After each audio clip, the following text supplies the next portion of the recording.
Sir, आज मैं इस सदन में ये मांग रखता हूं कि जैसे इंडियन वोटर के पास राइट टू इलेक्ट है, वैसे ही राइट टू रिकॉल भी होना चाहिए। अगर देश का मतदाता अपने नेताओं को हायर कर सकता है, तो वो नेताओं को फायर करने की शक्ति भी उसे मिलनी चाहिए। Sir, right to recall is a mechanism that empowers the voters to de elect a neta representative before the tenure ends if he fails to discharge his or her duty. Sir, हम MP MLA चुनते हैं, उसके बाद अगर वो काम ना करे, अपने वादे भूल जाए, जनता से दूर हो जाए, तो 5 साल तक इंतजार करने के अलावा जनता के पास कोई ताकत नहीं है। कोई इंटरिम प्रोविजन नहीं, कोई अकाउंटेबिलिटी नहीं, कोई परफॉर्मेंस रिव्यू नहीं, कोई करेक्टिव ऑप्शन नहीं। चुनाव से पहले नेता जनता के पीछे और चुनाव के बाद जनता नेता के पीछे। और सर, 5 साल is too long a period in this day and age. अगर एक गलत फैसला गलत नेता को चुनने का लिया तो लाखों लोगों का भविष्य अंधकार में जाता है और पूरा क्षेत्र पीछे जाता है। Sir, we can trust our voters to elect. हमें अपने मतदाता पे विश्वास करना चाहिए कि वो अपनी गलती बदल भी सके राइट टू रिकॉल की ताकत से।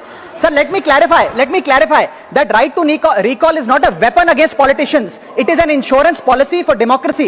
और भारत के संविधान में जब आप राष्ट्रपति को इंपीच कर सकते हैं टेन्योर के दौरान, उपराष्ट्रपति को हटाने का प्रावधान है, जजों को इंपीच करने के लिए प्रोसेस लेट डाउन है, यहां तक कि रूलिंग गवर्नमेंट के खिलाफ नो कॉन्फिडेंस मोशन लाकर आप सरकार बर्खास्त कर सकते हैं। तो एमपी एमएलए अगर आपका नॉन परफॉर्मिंग है तो उसको हटाने के लिए क्यों नहीं राइट टू रिकॉल मतदाता को देना चाहिए। दुनिया की 24 से ज्यादा डेमोक्रेसीज में राइट टू रिकॉल का मैकेनिज्म लागू है, जिसमें यूएस, कनाडा, स्विट्जरलैंड जैसे देश है। मैं आपको उदाहरण देता हूं सर, कैलिफोर्निया में गवर्नर क्रिस डेविस नाम के नेता 2002 में चुने गए। उनके कार्यकाल में मैसिव पावर कट हुए, एनर्जी क्राइसिस हुआ, बजट की मिसमैनेजमेंट और गन शूटिंग की वारदातें हुई। उसके चलते 1.3 मिलियन कंस्टिट्यूएंट्स ने एक पिटीशन साइन करके दी कि इन्हें रिकॉल किया जाए। वहां के चुनाव आयोग ने रिकॉल वोट कराया 7 अक्टूबर 2003 को, और 55% मतदाताओं ने वोट किया कि इस नेता को बर्खास्त किया जाए। ग्रे डेविस को हटाया गया और आर्नल्ड श्वार्ज़नेगर को वहां पे गवर्नर बनाया गया। सर, मैं बता दूं कि हिंदुस्तान में भी इसका प्रेसिडेंट है।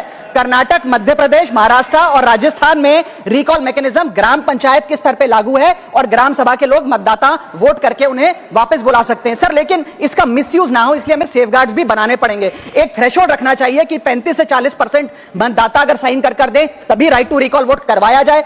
नेता को 18 महीने के लिए परफॉर्मेंस पीरियड देना चाहिए, कूलिंग ऑफ पीरियड, जिसमें उसे ना हटाया जाए। स्पेसिफिक ग्राउंड्स फॉर रिमूवल होने चाहिए ताकि फ्रिवलेस ग्राउंड्स ना हो, और रिकॉल कम से कम 50% वोटों के बाद हो। ऐसा होगा तो पार्टियां भी ऐसे लोगों को टिकटें देंगी जो परफॉर्मर्स हो, ना कि नॉन परफॉर्मिंग एसेट, और भारत की डेमोक्रेसी मैच्योर होगी, सिटीजन एम्पावरमेंट बढ़ेगा, and recall will give the voter the power to fix that right now. Sir,